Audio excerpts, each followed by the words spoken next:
I met Janet on the porch at Adams Morgan one steamy summer night in Washington. It was a typical summer day. The heat and humidity were over 100, and I was soaked through.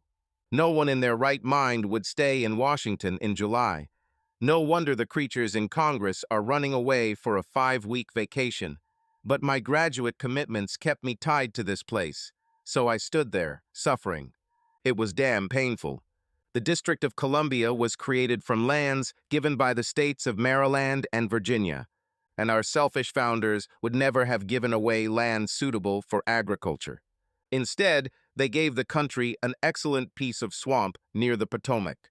And although the area is now being developed with expensive real estate, the essence of the pristine quagmire is still felt. Two things immediately stood out to me about my future wife. First, she was lying on a shabby sofa on the veranda, clearly drunk, which promised a solution to my dryness problem. I was going through a long period of stagnation in my sex life, so romance was the last thing I needed. Secondly, she had beautiful breasts. It may seem superficial to be attracted to a woman because of her breasts, but as they say, you can't remember personality. She had a sweet oval face, not beautiful, but pleasant, and very thick brown hair that flowed down her back in waves. She had an incredibly sexy mouth with very full and expressive lips. Movie stars pay fortunes for lips like these. She wasn't unconscious or anything like that. It was just clear that her judgment might be seriously impaired. In short, she was exactly what I was looking for in a woman. I'm not a predator. I would never force a girl against her will. I'm just someone who usually needs a lot of alcohol to succeed. The fact is that I find it easier to get along with women if their powers of observation are reduced to such an extent that they do not notice my innate lack of subtlety. I sat down next to her. She smiled at me stupidly and hummed, "I was hoping you'd come talk to me." This was something new. Usually, when I sit down next to a beautiful girl, I hear, "Fuck off, you freak." I am average in every way, in height, weight, and appearance, and my approach to women really needs improvement. So women usually decide that life is too short to waste time talking to me. That one actually said she hoped I would talk to her because it was new. I tried to put on my best Prince Charming face and said, "Do we know each other?" "Damn, that wasn't very charming," she said in one of those fuzzy, drunken voices that indicate she's far gone. "I was in your cryptology class last year. Don't you remember me?" Wow, at least she saw me in my element. I thought to myself, any woman who takes an advanced code-breaking class is a real nerd, and I'm the king of it. Maybe it will compensate for some of the factors I lack, such as looks, money, and sex appeal. Not to mention some aspects of personal hygiene. Actually, this drunk little nerd might be the girl I've been looking for my whole life. But I still didn't remember her. I asked her what her name was, and she told me, Janet Askew. I remembered Janet Askew, but that girl was about the size of a killer whale, and she had bangs that made her look like she had just stepped out of a 1950s Archie and Veronica comic book. This petite woman had a very slender and curved figure with magnificent breasts, and was dressed as if she had graduated from Choate. I looked puzzled. She giggled stupidly and said, "You knew me before I lost weight. I had problems after my parents divorced, and I gained weight while I was in your class. It took a lot of therapy and a crash diet, but now I'm back to its normal state." I looked at her carefully a second time. She wasn't a beauty, but she was incredibly sexy. She had the open, sweet girl next door face and those aforementioned breasts. But she also had long, slender legs and nice, round hips in tight jeans. The small yellow tank top with spaghetti straps showed off about 10 centimeters of prime dark cleavage. She looked tempting, so I decided to kiss her. Remember, we were sitting in the dark on the front porch, outside of a loud party, and we met just a minute and a half ago. She surprised me by not slapping me, screaming, or running to the police. Instead, she wrapped one arm around my neck, pressed herself against me, and opened her mouth for the hottest kiss I had ever experienced. It was as if she had been waiting for this moment all her life. I don't believe in random luck, but it was a long, dry time, so I was not in the mood to look for a catch. I started fiddling with her bra. We heard people approaching in response to the noise, so we just sat there casually until half the party thundered past us and ran out onto the sidewalk looking for the source of the noise. She looked at me. I looked at her, and we both laughed.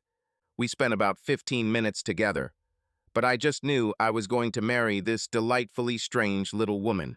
The next evening, we realized the inevitable. This happened during a night session as muggy as the weather in Washington. We got married just 4 months later and settled into a nice little apartment down the Red Line in Shady Grove. I know you're probably thinking it was stupid to get married so quickly, but Janet's charm really clouded my judgment. I should have suspected something if I had time to think about it. But Janet was so attractive, and I needed her so much. The first few months together were idyllic. I couldn't imagine a more compatible woman or a more satisfying lifestyle. She and I just got along well. We had sex a lot, but we also did all the fun things you could think of in a city with unlimited entertainment options. Everyone thought we were the perfect couple. Some couples hang on each other in a wet, saccharine kind of love. Janet was a very smart woman, and our lives were built on our shared intelligence. We joked and teased each other. We passed puns around to each other like a good comedy couple, and in general, we shared a gentle, ironic view of the world. It was hard not to love a woman who saw irony and humor in everything she did. It was almost too good to be true, and of course, this was indeed the case. The first sign that change was coming came when I met her father. We got married in a quick civil ceremony, as is customary among nerds, but she pestered me for months to meet her father, just to get his blessing. So we took the Acela train and headed to New York for the weekend. I knew her father lived in Manhattan. I didn't know it was overlooking Central Park in the 80s. It turned out that Dad made his money the old-fashioned way. He inherited them. And as F. Scott Fitzgerald said, "The rich are different from you and me." Dad treated me with the same contempt that the lord of the manor would show to any disheveled peasant his stupid daughter had just brought home. He seemed to expect me to reach for my forelock every time I addressed him. Long story short, I hated him from the moment we met. Janet also changed 180 degrees. She went from being open and friendly to being sarcastic and arrogant. It was clear that she thought the little people were inferior to her. Being one of the little people, I was stunned. It was also clear that the separation between father and mother was the result of father's debauchery, and Dad didn't try to hide it. He clung to his right to seduce any woman he met with the same fanatical confidence with which Charles I must have had the divine right of kings. Unfortunately, I learned what this meant in the worst possible way. He drove us across the park to Carlisle for dinner. This experience was so out of my control that I knew he had planned it simply to show me how sublime he was. Janet wore a tight little black dress and heels that showed off the goods. She turned heads everywhere we stopped. Both she and her father were the picture of a sophisticated New Yorker. I'm not very good. I didn't really do anything shameful, but I wasn't the star of the show either. Dad kept asking me about what I was doing, and I tried to explain to him about the offer I had just received from Georgetown. At first, it was the position of associate professor. This is not normal in academia. In fact, I have done very well in this regard. His response was to dismiss me as a teacher, which I think I was. But from the tone of his voice, it seemed that anyone could do this, but this is not the case. I definitely wasn't making the kind of money his daughter was used to, but I was well on my way to success in my chosen field. Later, I remembered all the consequences, but at the time I felt inadequate and angry, because I saw nothing in this man's own achievements that could justify his high opinion of himself. Except, of course, that he was born into the right family. I was a little hurt that Janet didn't protect me, but I saw that she had daddy issues, and I loved her, so I was willing to give her the opportunity to communicate with her father. On the other hand, it did not increase my trust in her. I was also bothered by the way her father treated her. It was like she was his date, and what's worse, she allowed it. which didn't make me happy at all. They both got drunk. I pushed the two of them into a taxi, and we went back through the park to 86th Street. I was driving in front, and they were both sitting in the back. The next morning, the woman I knew as my wife magically reappeared. Her body language, voice, and behavior changed 180 degrees. It was as if she had taken off yesterday's image like a robe and hung it in the closet of her father's guest room. It was actually kind of creepy. We took a taxi to Penn Station, and she was as energetic and cheerful as ever. It was like casting out an evil spirit from our marriage. So I made a mental note to stay away from Templeton Askew. Janet's transition from one person to a completely different person would have bothered me if it had continued. But it was just a day, and it didn't bother me too much. That's how it should have been. The next 5 years flew by on blissful wings. The main feature of that period was the data compression algorithm that I came up with. Data compression is at the heart of computer vision, which has applications in everything from search engines to cruise missiles. So, for us nerds, this is the holy grail. In my last days at GWU, I worked on an excellent lossless algorithm, and I perfected it 2 years later. I'm too naive to do actual production, but I had a friend named Scott. He was a genius when it came to bringing products to market, so he did the heavy lifting, and I got 40% of the shares as a silent partner. Our first contract was with Raytheon. Almost immediately, the targeting system for their Turkmsmack Block Roman 4 became much more capable, and my bank account became unimaginably larger. I'm a nerd. I don't care about money, and I don't know anything about finance, so I had Scott take care of it all. And I never discussed our financial situation with Janet. In my opinion, this would sound self-congratulatory, and nerds don't brag about how much they earn. Conquest points in World of Warcraft, yes, but never money. I just continued to live as if nothing had changed. Later, I was very glad that I did just that.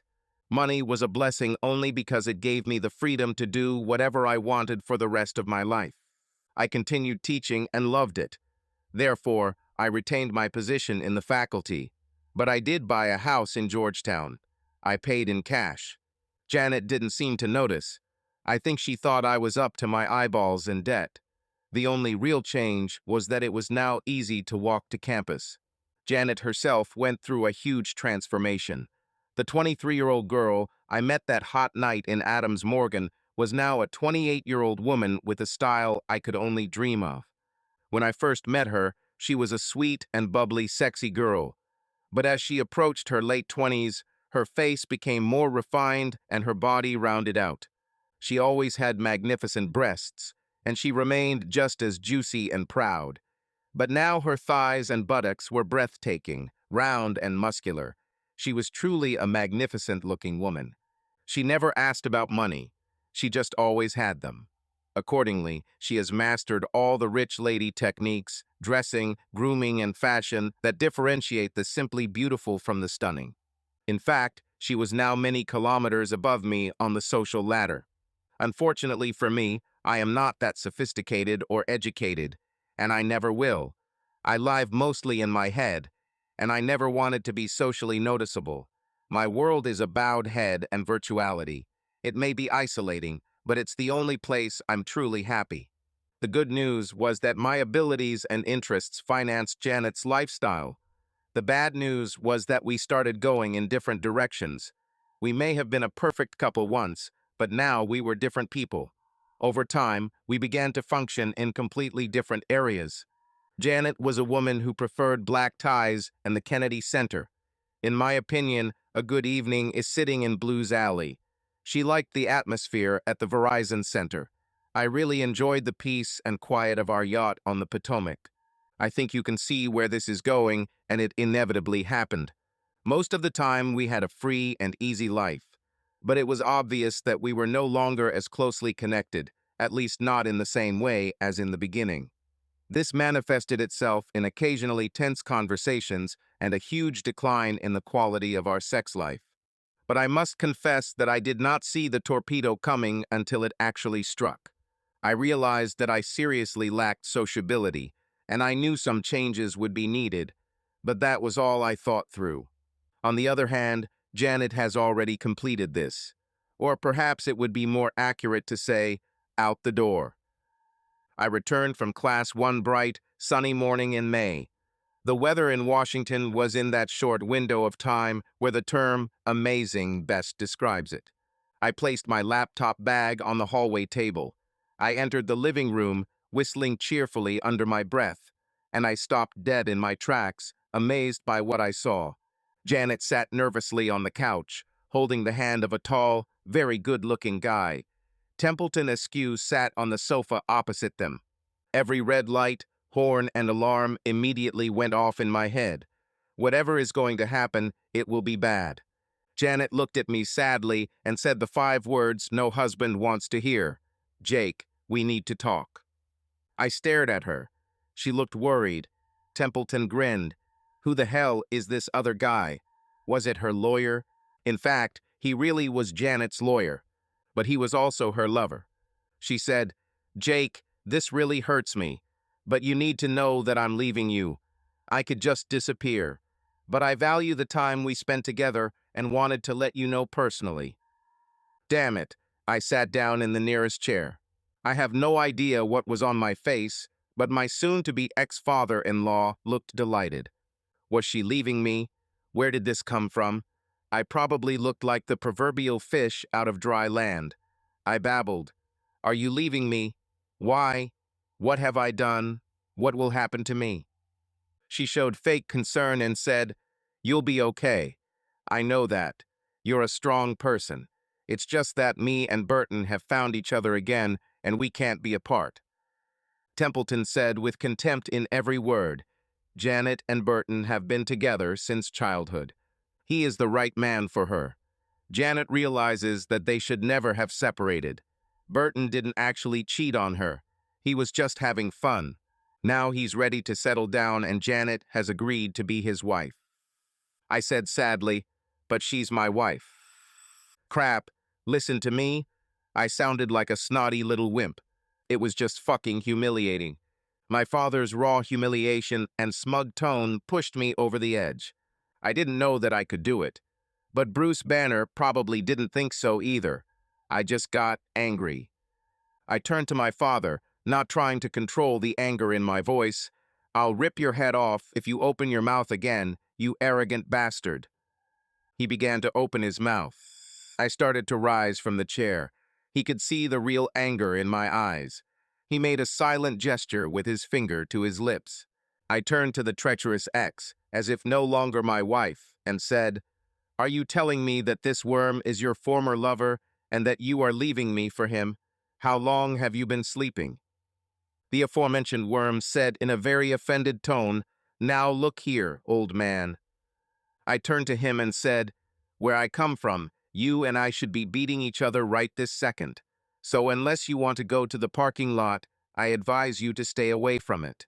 This is between me and my future ex-wife. He just sat there in disgust. I turned to her and said, Okay, cheater, over to you. How long has this been going on, and what do you propose to do next? Janet looked stunned and very angry. She didn't expect this. She said, Dad hasn't felt like you're the right person for me since our first trip to New York. He urged me to give Burton another chance. Burton came all the way here to accompany me to the Washington National Opera last November. This was the event that I refused to go to because it was too boring. I remember that. She had a black tie party in the suite I bought for her at the Jefferson. I expected a scandal when I told her I didn't want to go. She came home the next day and was as sweet and loving as ever. I said, So you've been having fun with him for 6 months? She looked distressed and said condescendingly, What humiliating words, Jake. This is not in your favor. But to answer your question, Burton and I became a couple from that night on. I'm surprised you haven't heard about this since we didn't hide our relationship. But then again, you don't travel in our circles. We want this to be permanent now, and I need you to set me free so I can marry the person I should have been with in the first place. I'm sure you understand that it's over between us. I love you, but I haven't been in love with you for a while. I looked at the traitor and her two-faced father. Then I turned my attention to the worm. I said, "So you want to marry her, knowing what a slut she is?" He muttered, "Now look here. You can't talk about Janet like that." I said, "How can I talk about her? I gave her all the love and devotion that was in me. I gave her money so she could pretend to be a community elder. All I expected was to raise children with her and die in her arms. As a reward, she's been entertaining you for the past 6 months." They both exploded. I looked at them with murder in my eyes. They both fell silent. I calmly addressed everyone in the room without showing any anger in my voice. "Is this really what you all want?" The brat looked thoughtful.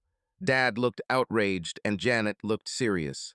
Janet said with anger in her voice, "This is what we all want, Jake. You have to let me go. I've already moved all my stuff to Burton's, and when I leave here, I won't be coming back. I don't need anything from you, just a quick divorce. Burton has a lot more money than you, so I don't need anything except your blessing." I looked at her truly perplexed. The stupid girl really expected me to smile and say, "Okay, good luck with your life." Seriously, I couldn't imagine how someone could be so naive. I sincerely looked into their eyes and said, "I hope you all burn in hell." This caused everyone to gasp. After that, I got up and left the apartment. If I had to go somewhere else, I would have killed every single one of them. I'm not usually impulsive. I think everything over in my head. So I walked along the sea and shoreline to Key Park, trying to cool down. I sat on a bench and watched the planes slowly fly over Roslyn towards DCA Airport. It was a beautiful day, and my thoughts were racing wildly. I don't know how other people react to personal betrayal. I was stunned. I knew betrayal when I saw it. I just didn't know what to feel about it. There wasn't much pain. Perhaps I didn't love her as much as I thought. However, there was now an emptiness in my soul. It was as if all the confidence drained out of me. I wasn't going to shed any tears for her. Perhaps because I don't think lamenting about lost love is particularly manly. Obviously, she was not who I thought she was, and she made her choice. So be it. Her passing did not affect the rest of my life. In fact, in some ways, nothing significant has changed. I was still young and richer than I ever imagined. It was fortunate that Janet and her father despised me so much that they never took any interest in my financial affairs. A bad assumption in the information age. Take Bill Gates, for example. I knew two things for sure. First and foremost, I will never trust another person again. Against my better judgment, I gave my heart to Janet unconditionally and looked where it got me. So women can be crossed off the list of mistakes I won't make again in the future. Second, I needed to get out of here. Thanks to my algorithm, I could do whatever I wanted in life. And the last thing I needed was a reminder of how bad my existence had become. My life was already meaningless, so I should have had a little fun, by the way. I walked back to the Rebbe station at Gare de la Plaine. St. Denis is often described as Detroit with couscous. Looking back at the destroyed buildings, I understood why. 20 minutes ago, I was standing at one of the third access levels of the tunnels at the Stade de France. From this vantage point, I could see about 80,000 of my fellows. What the French call football misses me, but I didn't come here to watch the game. I took the Rie to St. Denis to assess where I was in my recovery. It was a test of my mood, so to speak. Some go to church. Some sit on the top of a mountain with their legs crossed and mutter, "Om." I come to sporting events to try to understand my place in the grand scheme of things. I like to see the big picture when I think about where I am, and there's nothing like a stadium full of people to get a useful insight into where you stand in relation to life. I looked at the backs of the heads in the countless rows in front of me. All I could see was a mass of hair. There was a variety of colors and lengths, but neither owner stood out. They were invisible skins in a boiling sea of wool, most likely like a flock of lemmings. I shook my head and walked back down the steps. Behind me, the entire stadium erupted in applause as someone performed an epically heroic feat that would be replaced by another epically heroic feat next week. I sighed. At least I confirmed what I came to find out. Insignificance is the human condition. I took the Paris metro back to the FDR stop at the Arc de Triomphe. Then I walked back to the hotel. I stayed at the Hotel California in the 8th arrondissement. Check out this place. It's real. I wonder if the French understand the irony of the lyrics to the old Eagles song, "You can check out any time, but you can never leave." My location could not have been more suitable. I've been living in Paris for the last 4 months. Since the divorce became official, I needed to be anywhere but Washington, so I asked for a sabbatical to collect my thoughts. Not surprisingly, Georgetown was happy to give it to me. My classes this past semester really left a lot to be desired. Meanwhile, the deceiver became a prominent figure in the public life of Washington. It seems like her sharing with me was a debut of sorts. The happy couple looked disgustingly happy and very much in love. But the smiling photos of Janet and Worm in the Post's public news pages really spoiled my morning mess. She looked as arrogant as he did. Janet was clearly a chameleon. She could absorb and imitate the personality of whoever stood next to her. Her betrayal was hard to accept, but she was also clearly a complete psychopath. I think psychiatrists call it dissociative disorder. I first saw this when she transformed into a completely different person during our visit to her father in New York. I just didn't get it then. Whoever was living in her head at that moment probably didn't know the others existed. That's why she was able to deceive me for so long. But she was clearly two, perhaps three, completely different and separate individuals. Janet's personality, which I suspect was her main one, was also unassuming and warm in the way that others were cold, calculating, cruel, and arrogant. The root cause of the various personalities living in her attic is undoubtedly related to some devastating event during her formative years. Her father was definitely causing the switch, so no doubt he was something important in her life. Regardless, Janet's situation definitely made me give up on women forever. What is a completely disillusioned and cynical nerd doing in a place like Paris, you ask? I'm not particularly sophisticated or worldly. The answer is unfamiliarity. What happened to Janet had shattered all my inevitabilities, and I needed a reset, at least if I ever wanted to get back into the game of life. Until the moment my ex-wife dropped the bomb on my future plans, I was on a path that was probably set in the 3rd grade. I will study well. I would like to find a good job. I would marry a caring and faithful woman, and we would raise 186 children and die in each other's arms. It didn't work out so well, did it? So I went back to the drawing board for a new start. And I didn't want to reinstate myself in any environment even remotely related to my old life. So I deliberately chose not to live with the British. It would be too familiar, and I didn't want any transferable assumptions. I wanted to get away from life as far as possible, and Paris is a pretty foreign place for a guy who is foreign going to Comic-Con. But as Hemingway said, Paris is also a traveling feast, and frankly, my move was doing its job. Every day, my old life faded further and further from my memory, and my self-confidence began to return. I would probably meet Bob Cohn on Rue de Berry at Le Fouquet's on the Champs-Élysées. We could watch the world pass by behind our pasties and legahooter, but it was raining heavily. The city can be a romantic's dream at some times of the year, but on this April day it was cold, gray, and gloomy. Robert Cohn was one of a group of English-speaking expats who settled in the Parisian scene. It was his way of avoiding doing anything adult and responsible in the States. We were all here because we were looking for something, and we moved in the same circles because of our common language. He was another guy who inherited rather than earned his fortune, but he was a very tough guy, despite everything.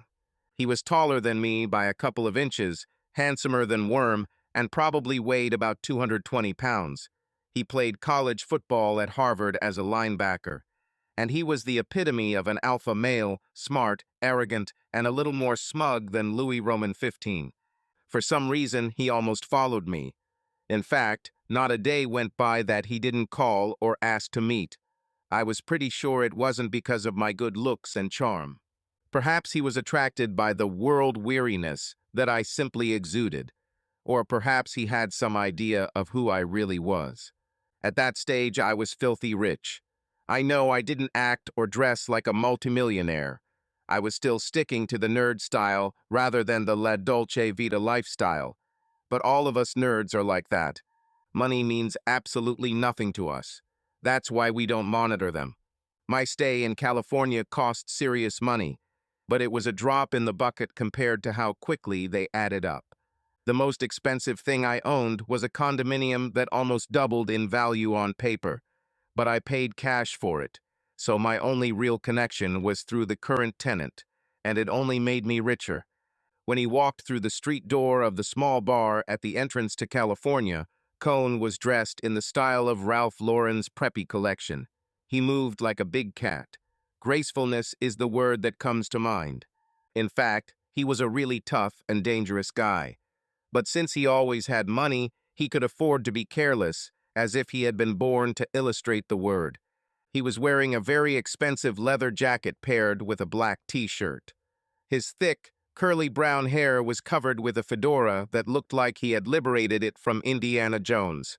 The sparkle in his sparkling blue eyes allowed him to conquer women almost on demand, and she sparkled, addressing all the women in the bar. He walked up, shaking off the rain, and said, "Where were you today? I tried to change the meeting place, but you didn't answer your calls." I didn't want to tell him that I spent the day in St. Denis feeling miserable. I would sound like a coward, which I probably was. So instead, I told him that I had spent the day writing articles and didn't want to be disturbed. I actually wrote several articles for various magazines as an excuse for why I was in Paris. This seemed to satisfy him. He said, "I wanted to spend the evening at Bugsy's. Bill and Mike will meet us there." These two were also former military men. They served in the 173rd Parachute Regiment, based in Italy, and they remained in Europe after their dismissal. They lived together in a shabby apartment in the 18th arrondissement near Montmartre. Bill Gorton was a really tough guy. Mike Campbell had problems with PTSD. The Sky Soldiers, as they call themselves, faced significant challenges during their time in Iraq and the Lagar province of Afghanistan. Mike struggled with the consequences of this. The rain stopped when we reached Rue de Berry. Bugsy's was less than a mile down Rue du Faubourg, and it seemed pointless to take a taxi, even if you could get some arrogant Parisian taxi driver to stop for us. So we just walked for the 15 minutes it took to get there. Bugsy's was a cross between an American sports bar and some French take on 1920s Chicago. It was always crowded, mainly because it served the best cheeseburgers in the universe. And it was a place for Americans like Cohn and me to visit. American tourists were everywhere at the legendary Harry's on Rue Daunou. Given the drink prices there and the Midwestern clientele, I can't imagine the likes of Sinclair Lewis, Hemingway, or even the Duke of Windsor would be caught drinking there now. Tables were usually scarce, but Bill and Mike arrived much earlier and held one for us. I knew they had been there for a while because Mike was already drunk. However, as we pushed through the crowd, my attention wasn't on my two friends. Cohn and I both examined the woman sitting next to Mike. Words like magnificent don't really describe a woman like her. Every beautiful woman requires male attention, but this one was in a category of its own, and it wasn't her looks that made her stand out. She radiated an exceptional, blazing sexuality that made you think of wildfires, pounding jungles, wild dances, and fertility goddesses. Some legendary actresses and models have this quality. I've never experienced this before, but I immediately recognized it in her. Meanwhile, Khan seemed about to propose to her right there. We sat in the outside seats. Mike seemed to be leaning against the wall with his arm around the woman sitting next to him. Khan beat me to it, taking a seat next to her. The woman looked at Cohn with the same interested look with which a cat looks at a tasty canary, and said in a very well-placed voice from Belgravia, "Lady Bret Ashley, who are you?" Even sitting across the table, I was captivated by Lady Bret. She had perfectly balanced features, huge, sexy eyes, rosebud lips, a long, pointed, aristocratic nose, and a white cascade of golden hair. She was dressed casually, but expensively, and she wore enough gold to make Montezuma envious. Her $20,000 Rolex Yachtmaster with diamond set watch completed the ensemble. But it was her smoky gray eyes that held both Con and me captive. They simultaneously conveyed both a sense of generational superiority and obscene pagan mating rituals. Con's tongue almost fell out onto the floor, like a classic cartoon wolf. He said, as if stuttering, "Robert Cohn, at your service, my lady." I have never seen him embarrassed in the presence of a woman. Mike brought her, but since he was out of shape, Cohn became the new object of her attention, and he enjoyed it. She turned to me, and with the same cheerful look, filled with sexuality, asked, "Who are you?" I said, "Jake Barnes, Lady Ashley. Con and I are in the same boat as Bill and Mike." She laughed hoarsely and said, "You Americans have such a cute way of using archaic slang. Does this mean you are all fascinated by me?" This was accompanied by a searing glare that would make the Lord of Hell stand up. So I casually replied, "Some of us want to seduce you in the sense you mean. Some of us are just here for the cheeseburgers. You can't get a good burger in France except at Bugsy's." At that point, I excused myself and went to get beers for me and my friend, which were also great. The French are amazingly good at brewing beer. The bar was the usual crowd of people, so I had to be away for a while. I couldn't get anyone to serve me. It wasn't because I'm American. That's because it was Paris. All the waiters in town treated customers with the same dismissive, rude attitude. When I returned, Lady Ashley was leaning back against her companion while flirting with Con on the other side. Lady Brit was the complete package, an outstanding face and an exceptional body. She was oriented towards Con because she was leaning on Campbell's chest with her head on his shoulder. He had his arm over her left shoulder, one hand laying idly on the front of her body, casually cupping one of her breasts. Some women might feel awkward about someone mindlessly grabbing their breasts, but not Brit. She treated Campbell's actions as a tribute to her excellence. Con couldn't take his eyes off her, and she gave him a full boost. I wondered if Campbell saw what was happening. Indeed, it was difficult to conclude that the lady had many moral principles. I left my opinion alone because Brit was clearly open about her promiscuity, unlike some of the other sneaky sluts I knew. I put a beer in front of Con. He looked at me with a sly smile and went back to seducing the lady. His devilishly carefree blue eyes sparkled with mischief. Gordon and I exchanged an amused glance as I sat down next to him. I knew he didn't think Mike was the sharpest knife in the drawer, but watching Cone try to win over Bret right in front of him qualified the guy for a Guinness World Record. I really liked Gordon. He had always been a paratrooper, trim and fit, mid-30s and tough. But most importantly, he had a sense of humor, and this quality was always visible on the surface. He was practically laughing out loud at the virtual threesome that was happening on the other side of the table. With all the sexual tension in the air, it was difficult to have a rational conversation. But I asked Gordon what they were doing anyway. He told me they were planning a trip to the Monaco Grand Prix in 3 weeks. He said, "We have a friend who has a boat there, and he invited us to join him. He says race cars drive right past where he's moored. It's going to be a party, man. Why don't you join us?" I wondered how Gordon had an acquaintance rich enough to take a premium seat at an event such as this. But the two traveled a lot during their war days. Plus, they had this macho vibe, so it's no surprise that some rich amateur wanted to have them around as showpieces. It turned out that the man who owned the boat was Kuwaiti. This made the connection even more interesting considering what Bill and Mike were doing in those parts. The more I thought about it, the more I liked it. I spent too much time staring at my belly button because of Janet, and never in my wildest dreams did I imagine that I would find myself in Monaco, especially at such a famous event as the Monte Carlo Grand Prix. I would never have gone there myself, but Bill Gordon was someone I could really enjoy being with, and Mike Campbell was a fun guy, despite his drinking problem, so we agreed. Meanwhile, Cone and Lady Ashley finished virtually kicking each other. There was some kind of mutual understanding between them. Gorton and I didn't care what it was, and Mike was too drunk to notice. We all went our separate ways on a rainy Parisian night. I walked slowly back to the hotel. Bill, Mike, and the lady went to their ragtag apartments in Montmartre. Con set off in an unknown direction. I got the impression that a lady was waiting for him somewhere. I actually didn't see Con for quite a while after that. Monaco is a full day's drive down the A6 and A7 from Paris. Both Bill and Mike shared a used Peugeot 107.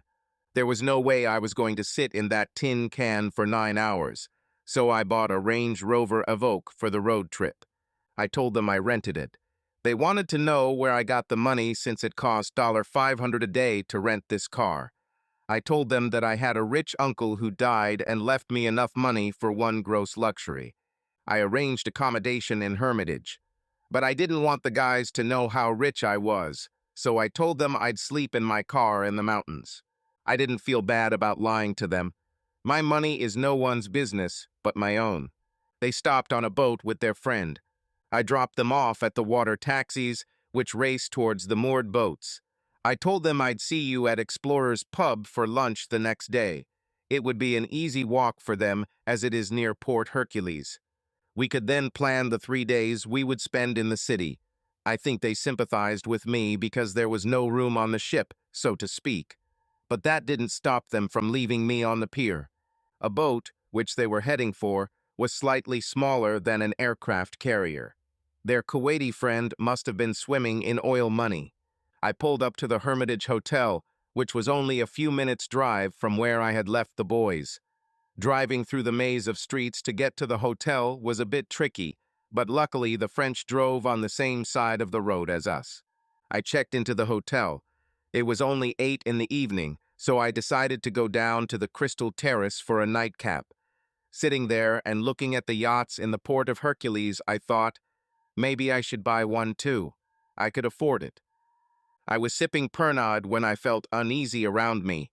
It was like the way zebras and ostriches on the Serengeti crane their necks when a lion appears. The absolutely beautiful couple caught all the attention.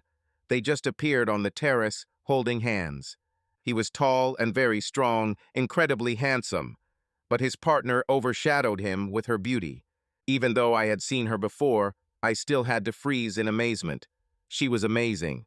Her face and figure were simply exceptional, and she just radiated sexiness when she walked. Her partner had one of those, I can't believe my eyes moments. This was followed by a look of pure pleasure. He seemed really happy to see me. They approached the place where I was sitting. He smiled, and she looked as incomprehensibly desirable as always. I smiled friendly. The main thing was to give the impression that I knew they would be here. I suspected this, but I wasn't sure. Now I was. I said, "Have a seat, Robert. Long time no see." I then stood up to offer the lady a chair. As she sat down, she gave me a look that nearly melted the soles of my boat shoes. She said, "Robert told me you were very rich, but I didn't believe it until I saw it for myself."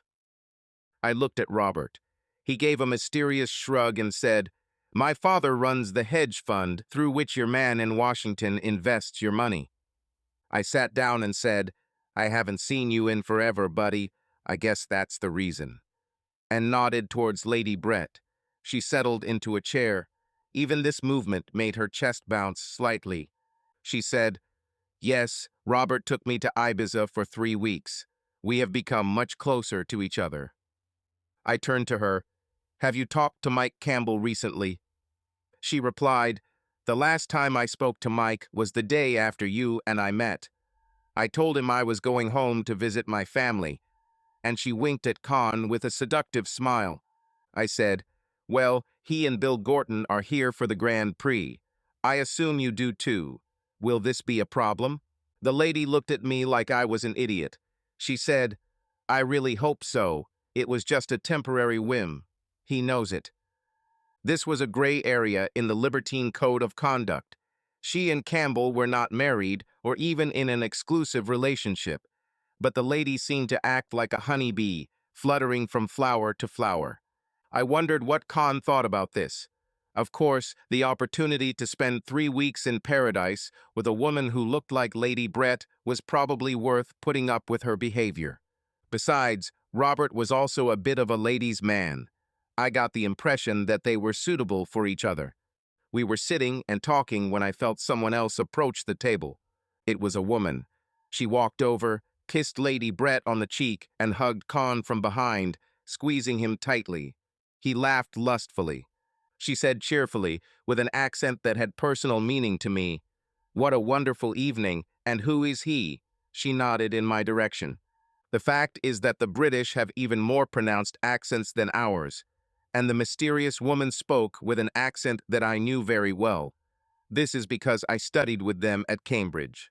Whether from Oxbridge or other universities, every female academic in the UK sounds exactly like our guest.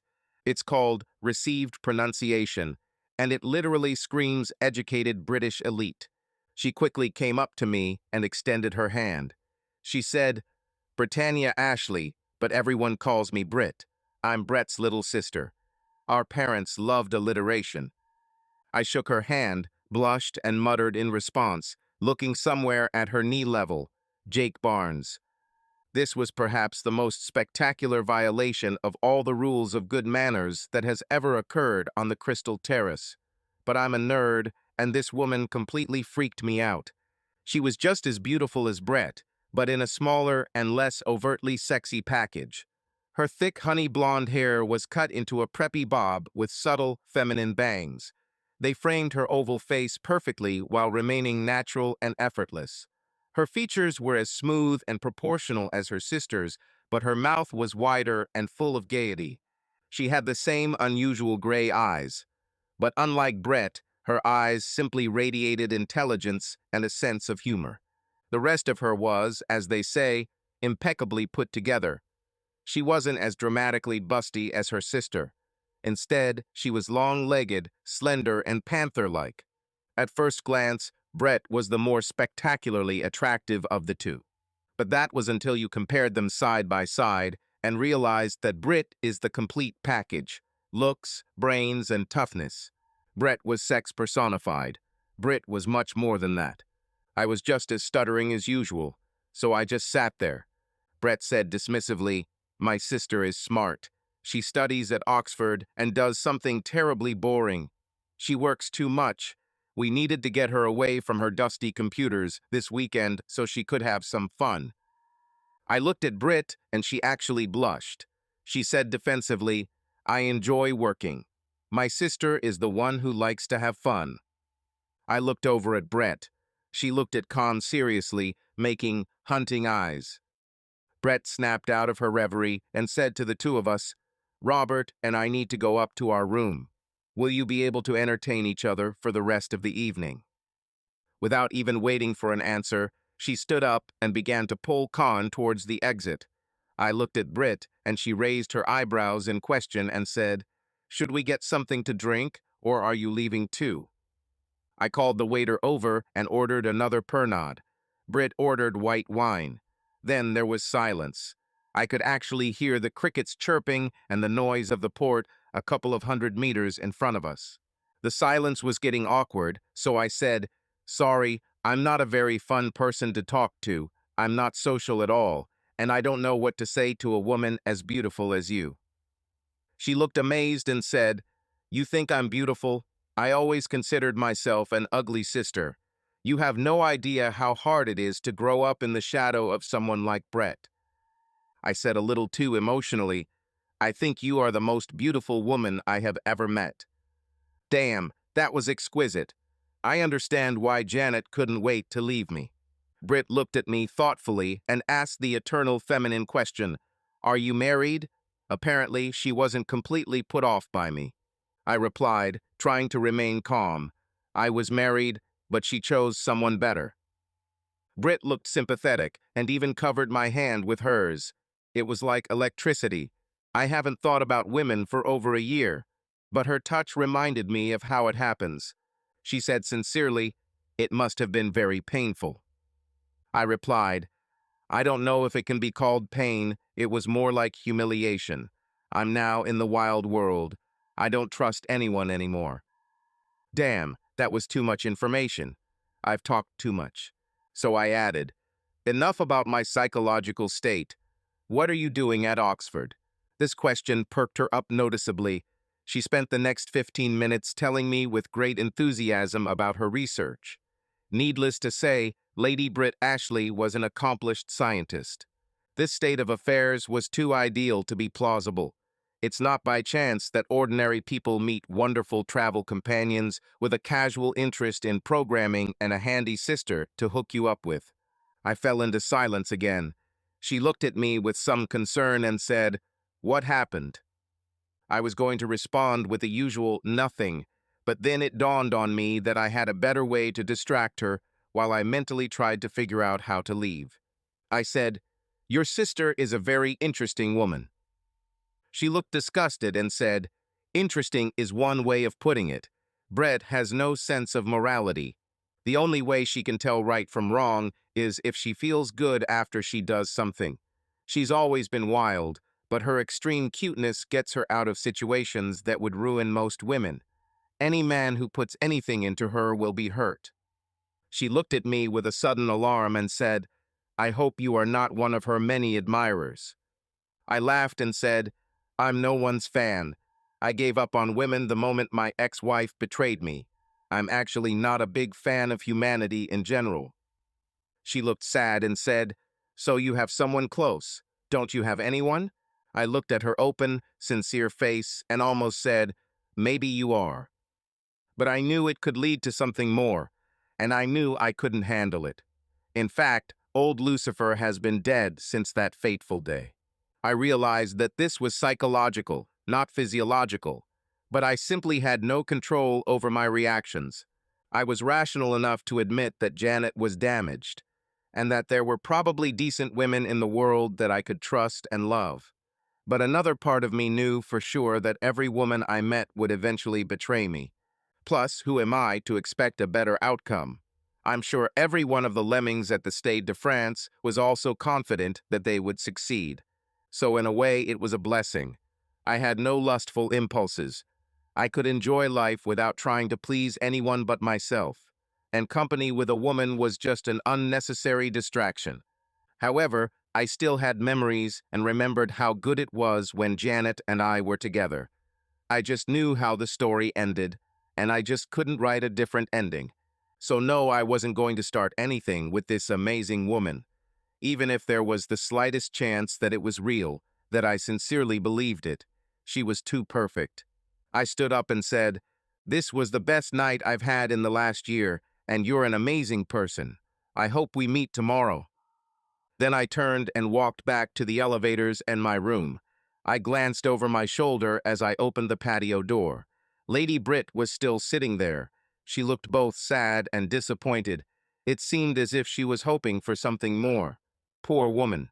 I had a moment of regret. I wish I had met her on that hot veranda 7 years ago. Maybe my life would have turned out differently. But at the same time, she was beautiful, and what would she ever see in a nerd like me? The next day was as clear and sunny as the Mediterranean can be. I met the guys at the Explorer pub, as we had agreed. Both of them were suffering from crippling hangovers. I didn't feel particularly hungry either. The conversation with Lady Brit brought back many unpleasant memories, and I tossed and turned all night and could not sleep. I couldn't stop thinking about her, and it wasn't sexual attraction. Her soul spoke to me. Janet shared many of the same traits, at least the person I knew as Janet. But Lady Brit was much more. She embodied every quality I could ever hope to find in a woman or wife. She seemed to have all the qualities that I had always valued in another person: warmth and compassion, intelligence, fullness of life, hard work, and, apparently, honesty. They don't make people like that anymore, so she was probably perfectly prepared. I decided that Cone was the devil himself. It was stupid to think that way, especially since I was standing outside looking in. But I couldn't turn off the switch in my head. The Kuwaiti man who invited the guys onto his boat was with them. He was a smooth, plump little man who was 20 years older than me. It was clear that he had some previous connections with Bill and possibly Mike, and he acted as if he owed them something. I didn't ask. However, this guy had some serious money, and he secured access to the pits for Carb Day. Since no modern racer uses conventional suction, Carb Day is just a term. In the old days, this was when they manually tuned the car for the racetrack. Now everything is so computerized that they configure the settings on board from a workstation in the pits. But Saturday also determines the relative position on the grid. The Mercedes, Williams, Ferrari, Renault, and McLaren teams were all busy around us trying to get that last micro advantage for their drivers. And the drivers pushed their cars to get ahead. The Monaco Grand Prix has been held since 1929. The proximity of buildings, street lights, and other obstacles makes this event so dangerous that the course would never have been certified if it were not the original route. Consequently, whoever starts first usually finishes first in the narrow streets of Monte Carlo, especially because racers reach speeds of almost 200 mph on a straight line near the water. So there was probably more drama going on in the pits today than there will be tomorrow.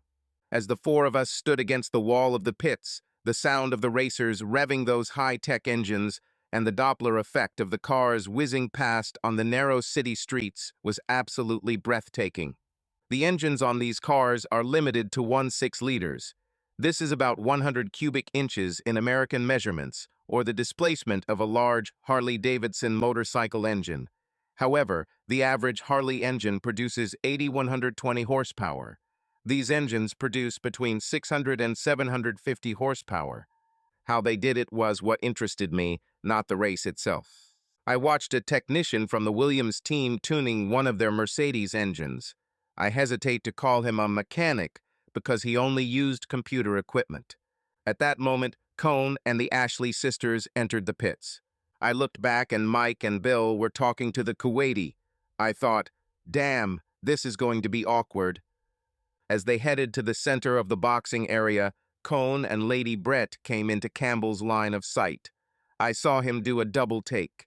Then he instantly made the calculation. At that moment, he puffed up like a ruffled black grouse and rushed in their direction. Both Bill and I ran after him. When he got to Con, he spun him around and punched him in the side of the head. This knocked Cone off his feet. We arrived as Cone began to rise to answer Campbell. This could get ugly.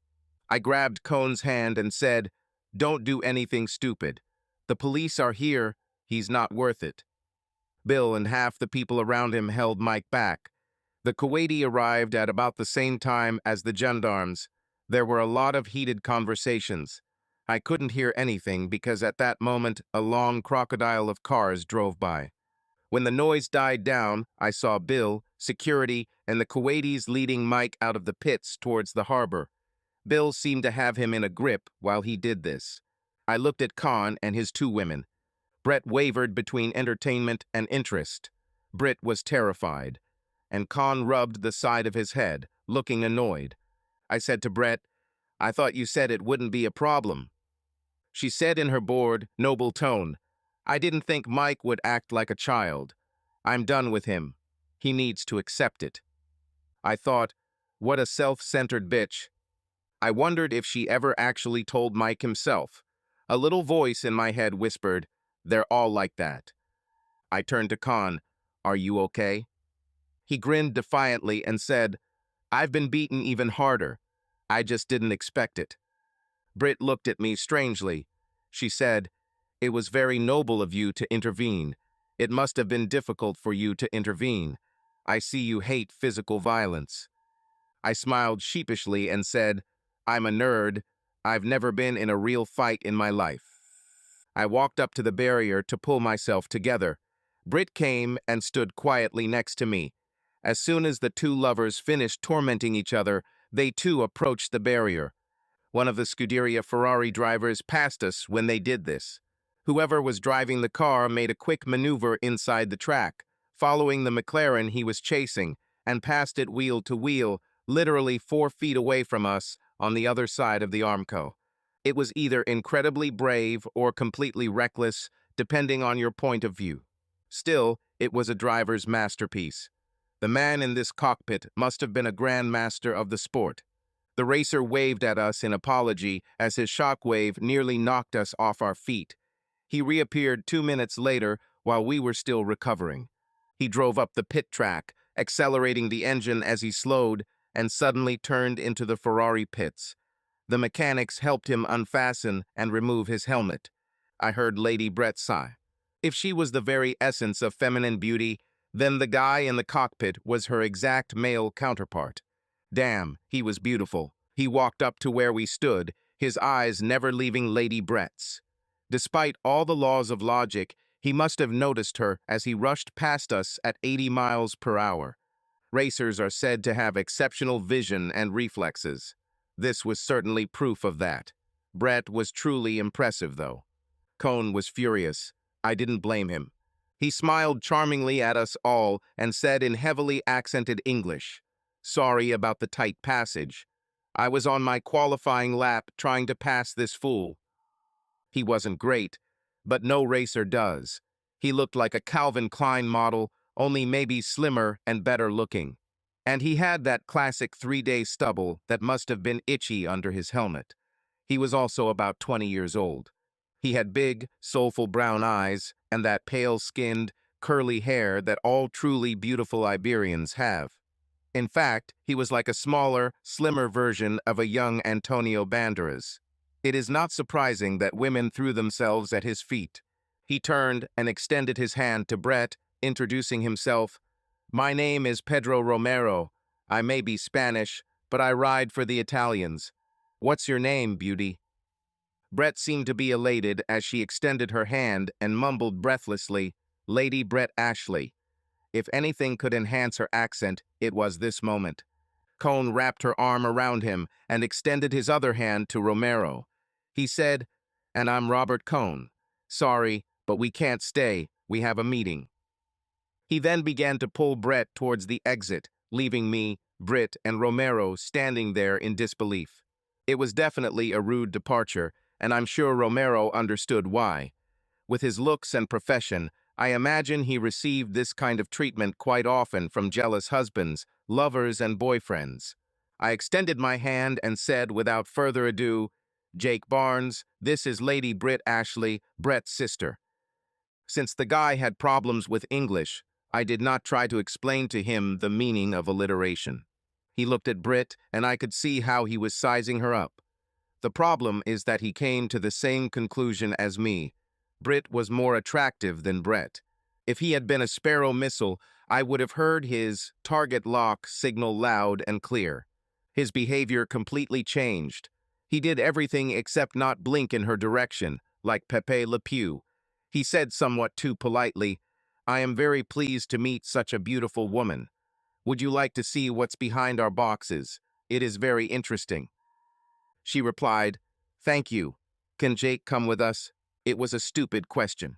He looked at me, put on his most sincerely sorry face, and said, "No, sorry, but I can only bring one guest at a time." My jealousy sensor went off the charts. Damn it, what was it? Feelings? It was like a paralyzed man who suddenly finds his legs itching like crazy. Brit looked sorry. She said, "Then I will have to decline your kind invitation.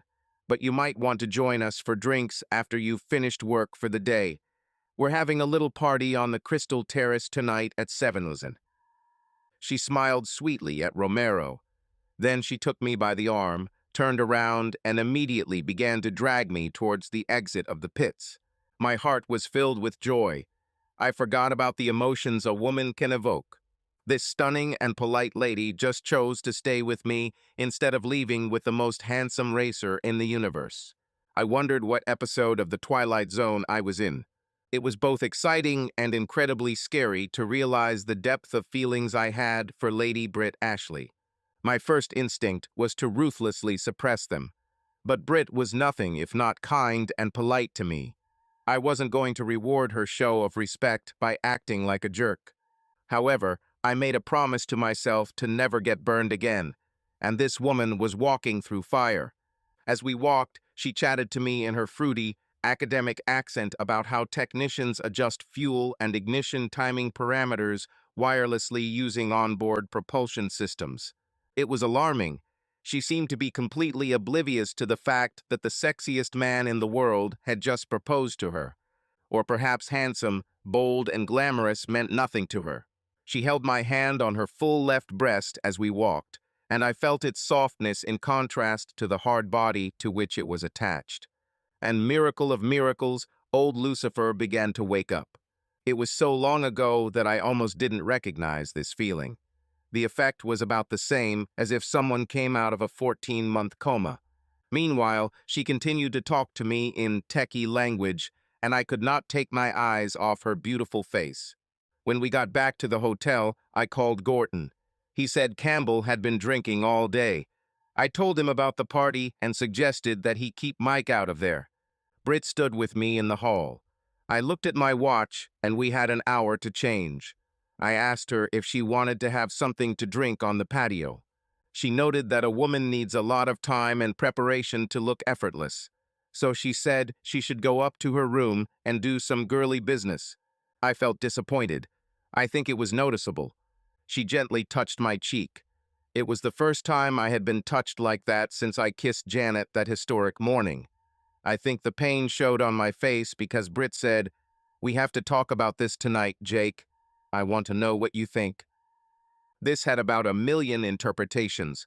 I would normally run away from the scene, but I was hopelessly caught in her web.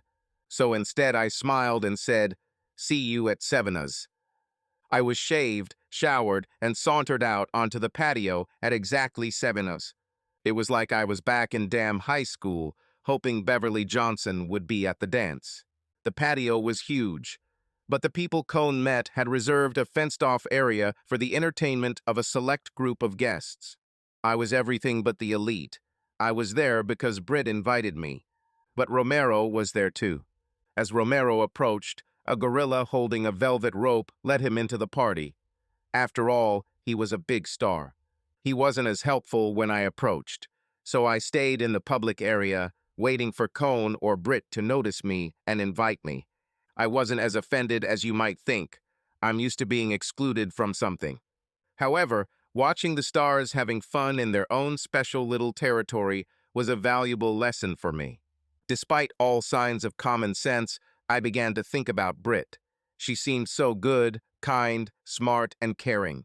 And it was a magnificent English rose. She had graceful style and a heartbreakingly attractive sense of self. Her natural honesty and decency only made her even more beautiful. And since all that attractiveness came from her soul and not from her stunning face and body, I knew that she would retain the same beauty when she was 88 years old. I couldn't imagine her living with Romero. She was too classy for someone like him, and he was several years younger. But I wouldn't blame her if she tried it over the weekend. After all, he was a walking symbol. And then there was me. I had already started swinging with a woman who was a relative equal to me in society. I couldn't imagine how awkward it would be going to the plate with a world-class beauty like Brit. Finally, I saw her standing with Con and Brett at the side of the buffet table. She just radiated energy, intelligence, and wit. For the event, she dressed casually in a lightweight silk floral dress that showed off modest, gorgeous cleavage and perfectly shaped legs. She was wearing one of those hats and veils that only upper-class English women can wear. But it was this body in a tight silk dress that spoke eloquently to me. She was excited. Romero advanced towards her as if he were a cruise missile, and she was in the center of Pyongyang. They started talking. He stood about 6 inches away from her. She looked a little uncomfortable, but she didn't take a step back. She laughed and held his hand. I assumed she was expressing her interest. I shouldn't have felt anything. Their attraction was natural. She is gorgeous. Him too.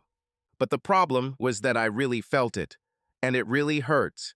I was completely disgusted with myself. How could I have let my guard down so much? I said under my breath, "This is a lesson I won't soon forget." I was going to get as far away from beautiful people as possible. When Romero said something to Brit, he nodded in my direction. I waved my hand at her weakly. It was a farewell gesture. She looked at me with real anger.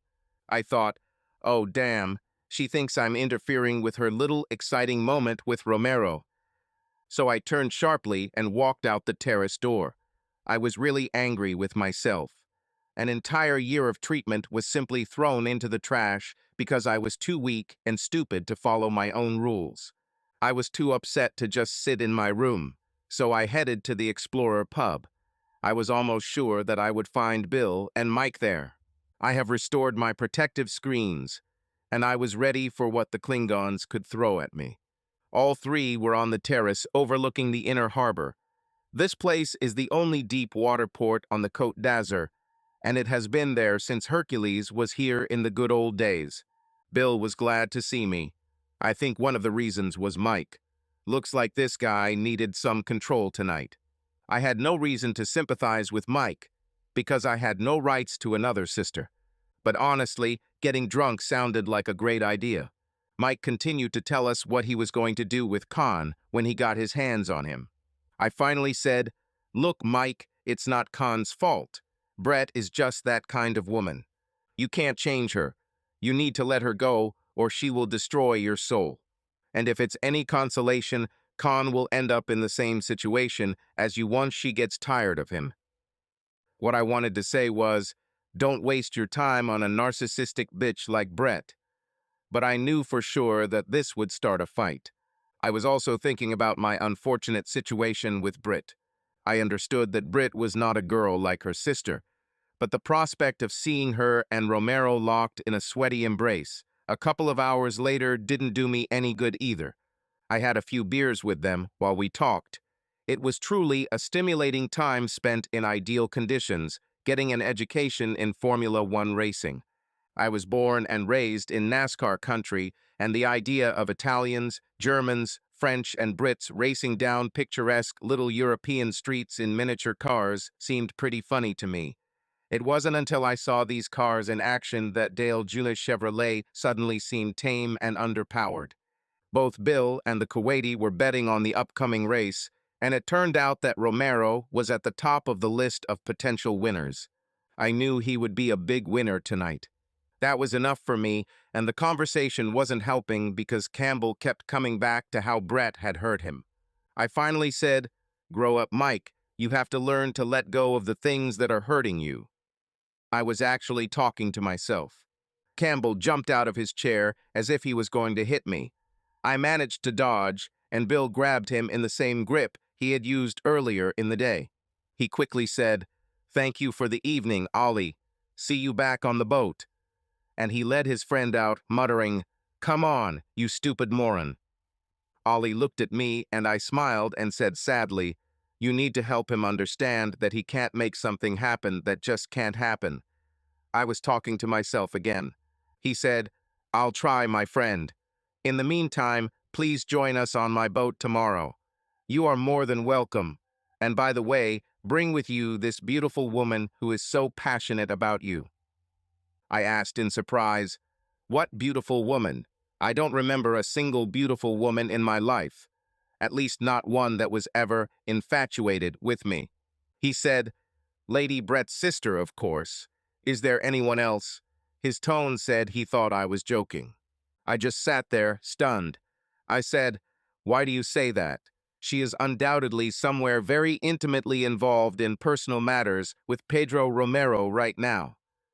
Ollie laughed and said, "If she is with him, it is only because you let her go." He then stood up, threw a couple of €100 on the table, and left. I was still thinking about his words when my phone rang. I thought it was Bill telling me about Mike's condition. Instead, it was the only other person in Monte Carlo who had my phone number. It was Khan, who sounded worried. He said, "You need to meet me in the hall immediately." Then he hung up. Damn it, Romero took Brit away. I figured he'd seduce her tonight, but kidnapping. I crossed the street, dodging the furious Monegas traffic. This was a situation that required all hands on deck, and I was in a panic. I even remembered thinking, I thought Brit was such a noble woman. I'm such a fool, they are all the same. When I walked through the door, Con was nervously pacing the hall like a typical locked animal. I ran up to him and said breathlessly, "Robert, where is she? I'll kill him if he hurts her." He looked concerned and said, "It's Brit. She's disappeared. I think she's with that guy Romero." At that moment, a concerned voice came from behind me. "Jake, are you okay? Where have you gone?"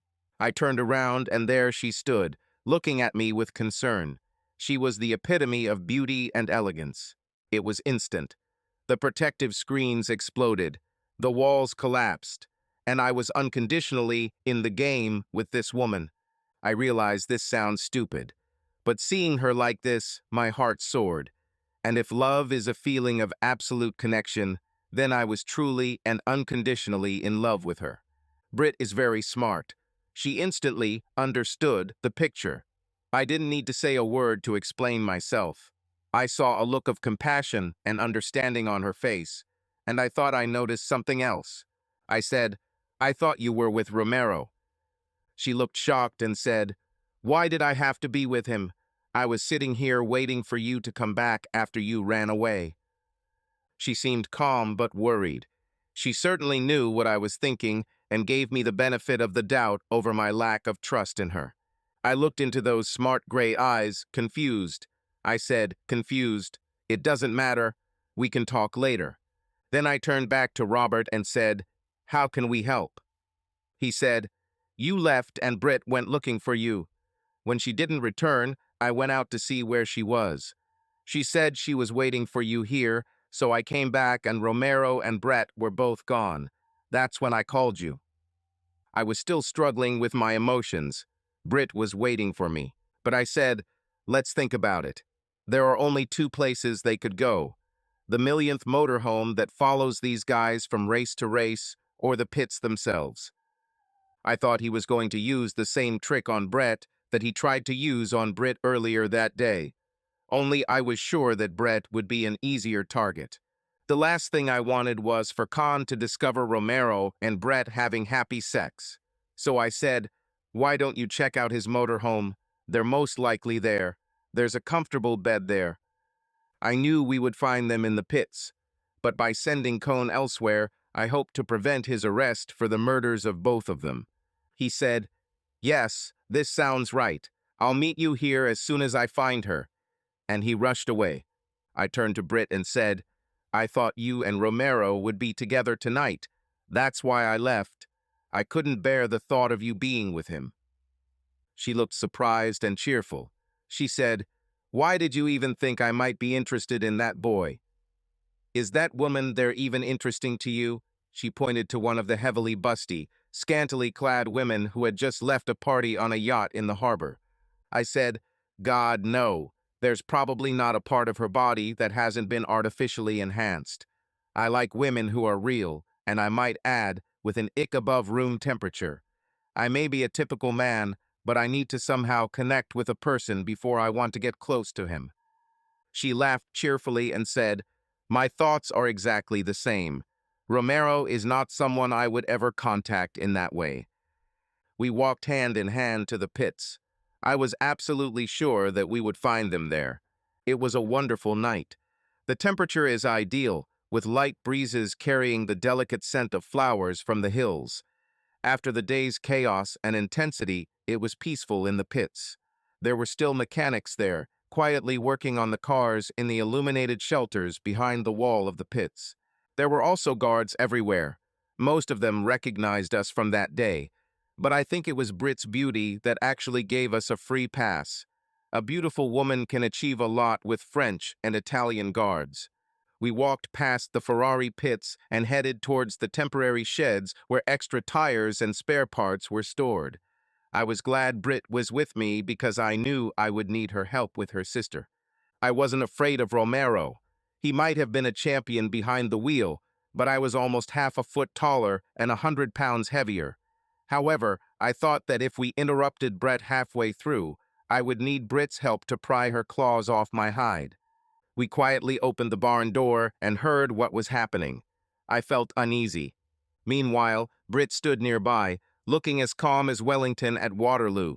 She had either seen something like this before or was just so calm.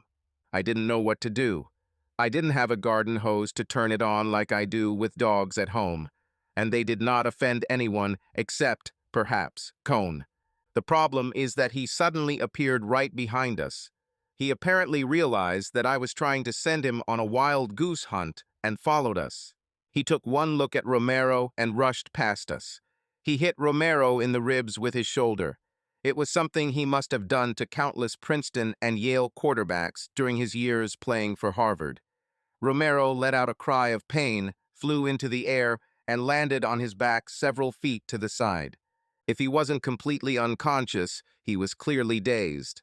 He looked absurd, lying there, not moving. The entire time, Brit and I stood side by side, stunned. I was ashamed of both of them. I had no other ideas except some great desire to get out of there. We turned around and left, closing the door behind us. We silently walked back to hotel. When we arrived in the hall, Brit sharply turned to face me. There was a serious and determined look on her face as she said those anxious 5 words.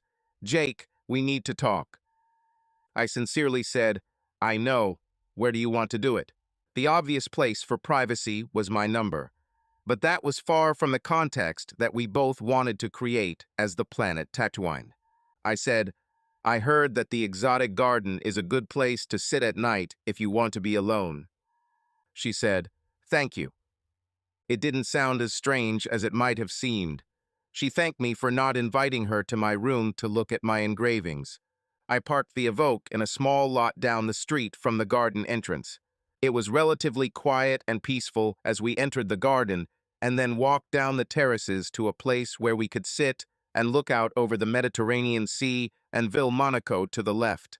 The sky was literally deep purple with a million stars interspersed with it. The Mediterranean at night is a special place.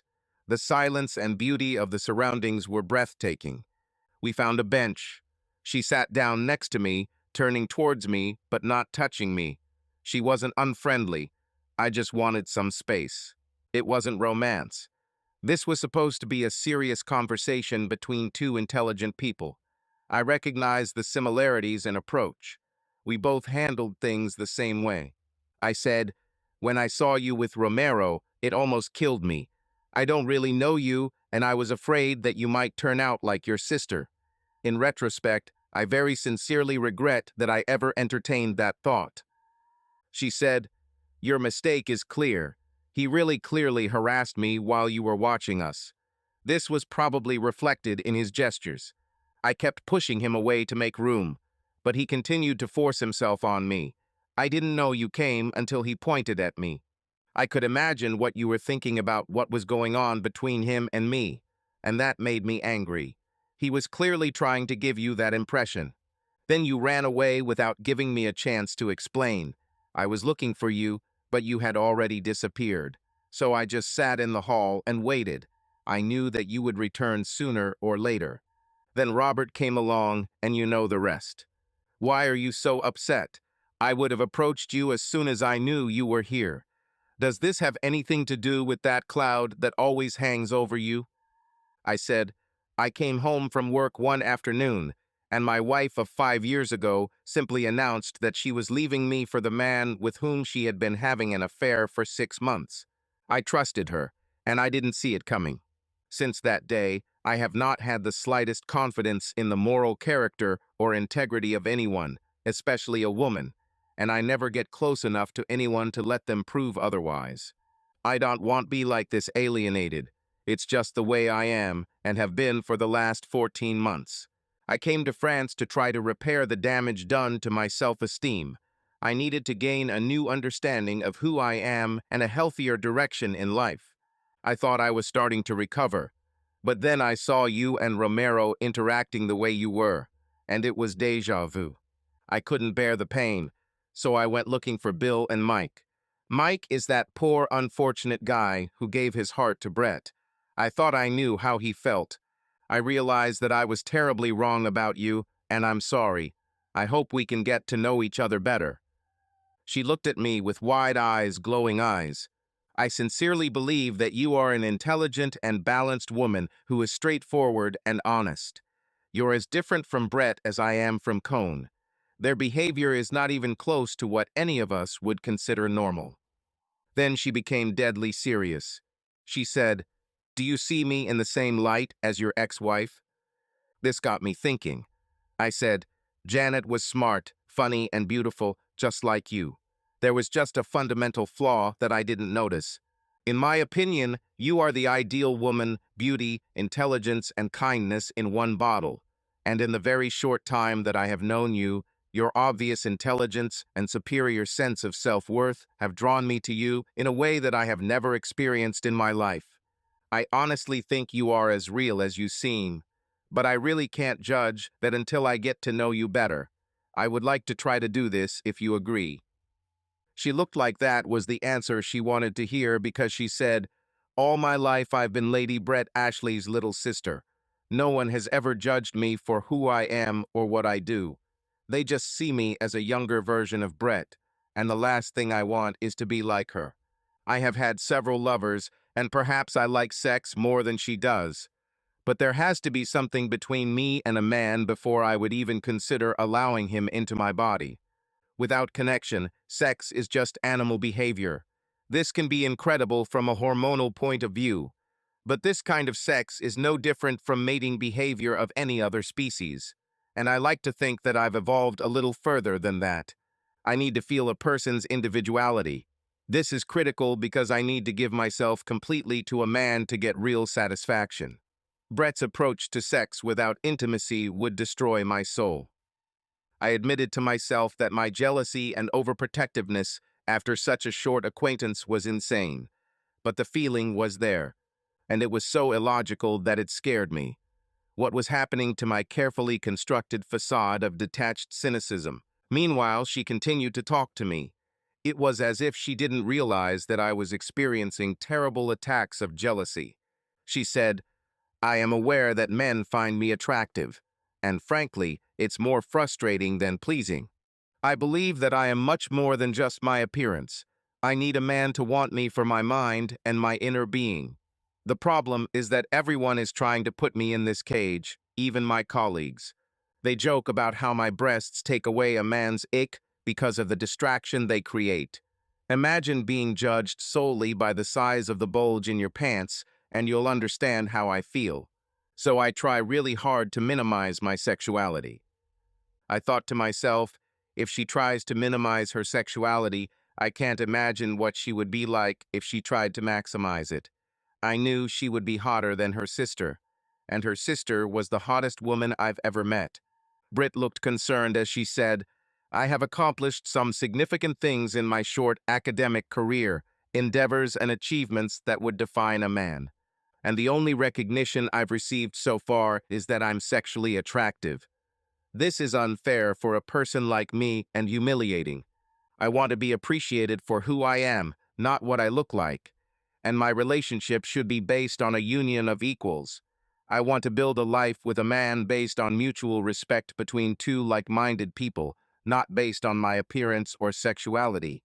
When I eventually give myself to a man, I plan to do it for life, and that's a long time. Passion will fade, beauty will fade, but there must always be a connection between one man and one woman in order for me to be happy. From the very beginning, I recognized sincerity in you, your desire to see me as a partner and equal, and not just your woman, which immediately attracted me to you. You also have a magnificent mind, which I absolutely need in a life partner. And honestly, I wanted to take the next step from the moment we met. I know you have good reasons for mistrust. Therefore, I will do everything to make you comfortable and to help you leave the bad experience in the past. But I would like to move forward in our relationship. I promise you won't regret it." All this was said in a neutral tone. It was an exchange of views between two absolutely like-minded people. There were no romantic excesses or passionate feelings in the conversation. The main thing is that there was no hint in the subtext of, "Well, all this is behind us, let's make love," which is so much in such conversations when getting acquainted. This was exactly what I would do if I were looking to make a real connection with another person, and this further strengthened my conviction that Lady Brit Ashley was the woman for me. a special person that I can always trust and share my life with. Isolation and loneliness are not the norm for humans, and I realized that I needed someone, despite all the fake philosophy I put in to convince myself otherwise. But after everything I had been through, commitment to a woman required me to have complete, unshakable confidence in the constancy of her soul. This smart, honest, and at the same time, absolutely charming woman offered to build a relationship with me carefully and thoughtfully, and I was confident enough that she had the natural intelligence and nobility to take this step. I leaned towards her, and she leaned towards me in the same style. It was literally a magical, mesmerizing moment. The first touch of lips was the sweetest and most natural kiss I had ever received, without passionate open mouths or wild dueling tongues. There were also no fireworks or loud symphonic music. It was simply a complete and unconditional merging of two people. When we kissed, all the missing pieces fell into place, and I became whole again. I would be a complete fool to ignore the significance of this wonderful event. We parted. She moaned softly. You could see a flash of wild passion in her gorgeous gray eyes. But then the armored doors slammed shut. She had Brett's white-hot inner fire, but he was under strict control. I knew I would see this passion again, but this will only be at the time and place of her choice. I appreciated that she was in careful control of her sexuality.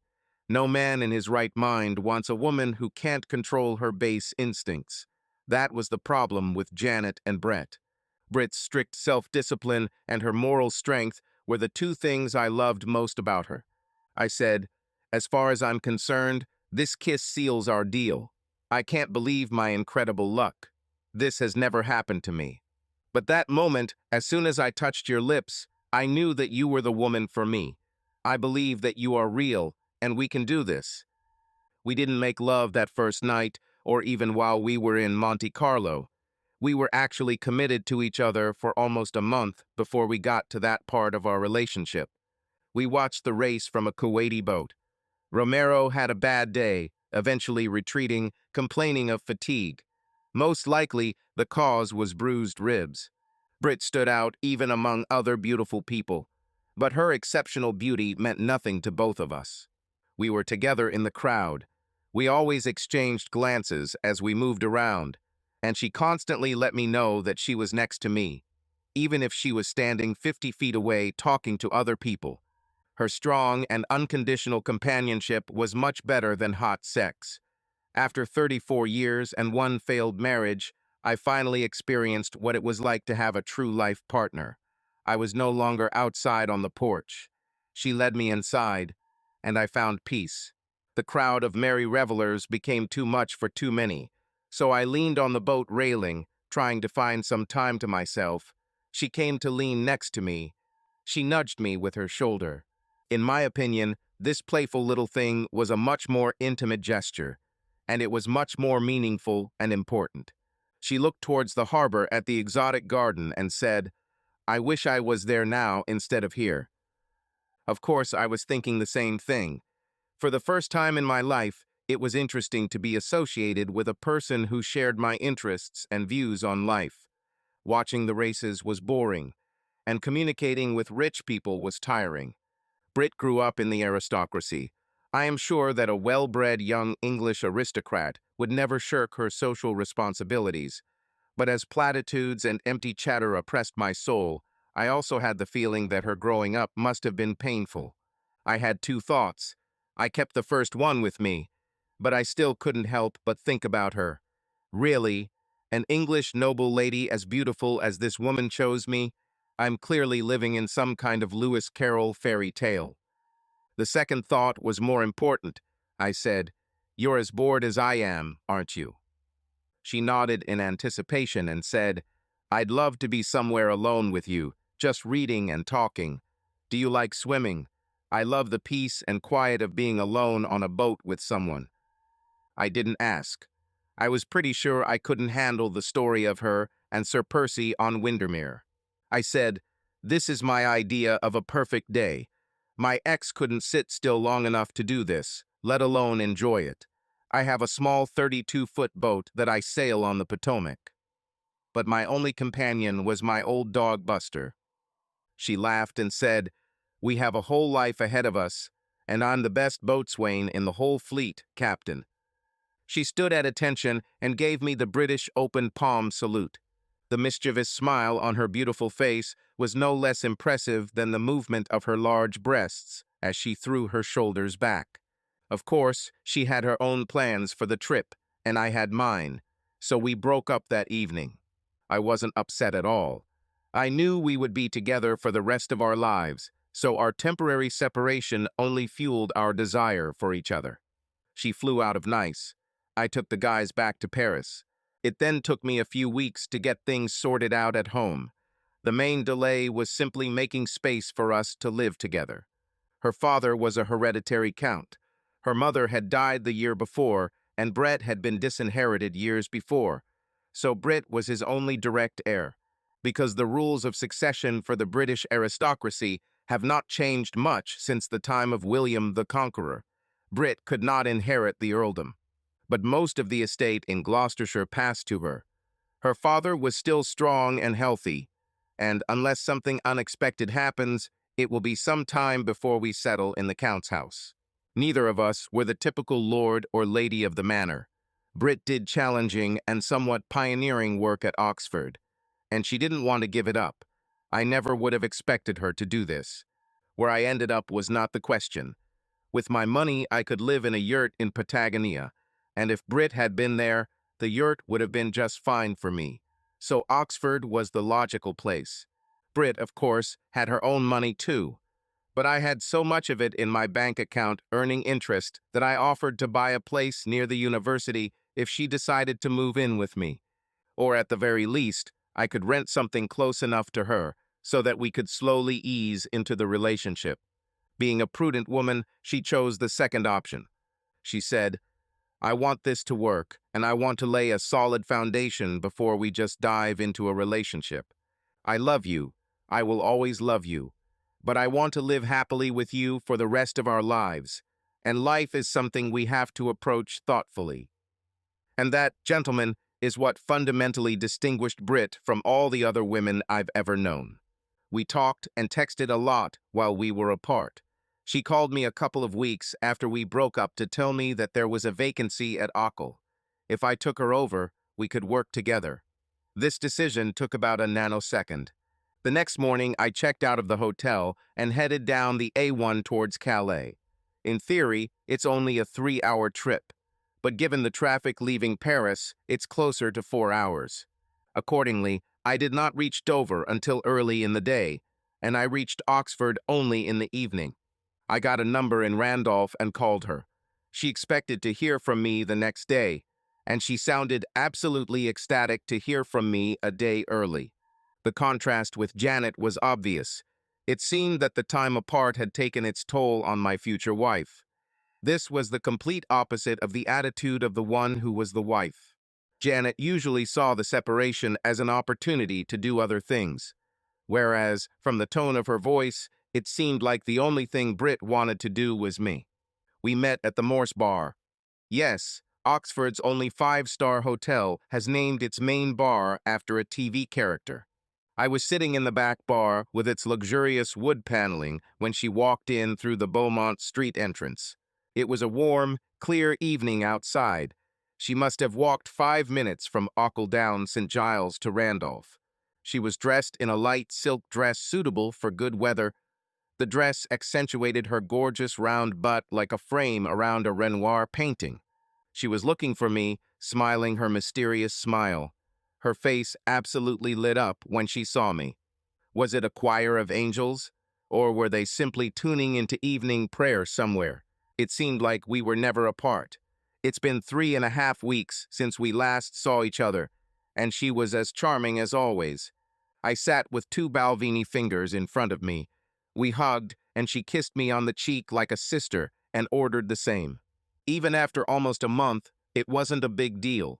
We are not people of big events. Anything else would be different from us, and this strengthened our subconscious connection. She simply glowed with energy and happiness. I said, "Working late, honey?" She replied, I wanted to finish all the work on the project for the rest of the week. I'm going to spend a lot of time getting to know you a lot better, so to speak. There was no doubt what she meant. We spent a polite and courteous period discussing the news. We wanted to make our hasty exit from the bar and up to my room dignified, if not entirely subtle. Soon after this, I lay waiting on the bed.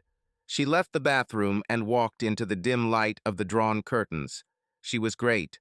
Her perfect body, with large, high breasts and a flat stomach, flaring hips, was highlighted by shadows. Those long, muscular legs carried her in that feminine way that women run. She arrived in a hurry and landed next to me laughing. She positioned herself so that she was lying naked on her back on the bed. She just looked up at me. I lay next to her, leaning on one elbow. I looked into her infinitely deep and beautiful gray eyes, seeing in them the play of intelligence and strength, like summer lightning on a wide prairie. I also saw her immeasurable passion waiting there like a ferocious predator. I felt her gaze pulling me towards her with that feminine power that is the essence of a woman, embracing and restoring, passionate, restoring and strengthening. The strength of her mind and her absolute humanity were open and visible in those inscrutable eyes. She gave herself to me completely, shamelessly, and without reservation. This feeling in itself spoke volumes about the depth of her soul and the depth of the reservoirs of passion that she was willing to share with the right person. I have known many women in my life, but I have never participated in such a display of sexuality as I just witnessed.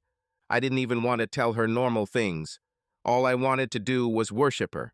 There is something at the core of all men's brains that knows that the survival of the species depends on female sexuality. This is probably why the religions of all primitive societies are built around female goddesses. Brit just proved how deeply and powerfully fundamental her sexuality is. I'm sure if she did something like that in front of our primitive ancestors, they would run and carve an idol in her honor. Since I was the only man present, all I could do was look at her in complete bewilderment and say with admiration, "This incredible woman is mine." It was a true association of equals. She is a wonderful woman and the most passionate lover you can imagine. But her physical charms pale in comparison to her dedication to fighting whatever life throws at us, never leaving my side. We have experienced many events in our lives, but there is only one person who has experienced all of them with me, that is her. The real reward of our marriage lies in the intimate sharing of these moments. We've gone through trials and rewards always side by side. We are like Arctic bulls in the face of any opponent, standing back to back with horns pointing outward. Each protects the other's back from the wolves. The incredible luck of meeting and marrying this woman, who I still consider head and shoulders above me, is a once-in-a-lifetime event. But let's say that's the lesson. The truth is that your life is no more meaningful than the sum of the people who are part of it.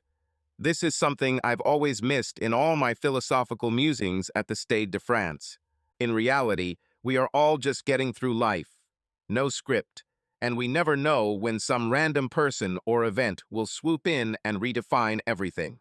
Also, success lies in nothing more than the ability to recognize the significance of a thing when it appears and then boldly act on this understanding. That's what happened to Brit and me. We were not sure where the significant events in Monte Carlo would lead, but we definitely realized that each of us is important to the other, and we have taken the necessary steps to strengthen our bond. We then worked long and hard over all these years to make this connection last. I lived a happy life until my 50th birthday.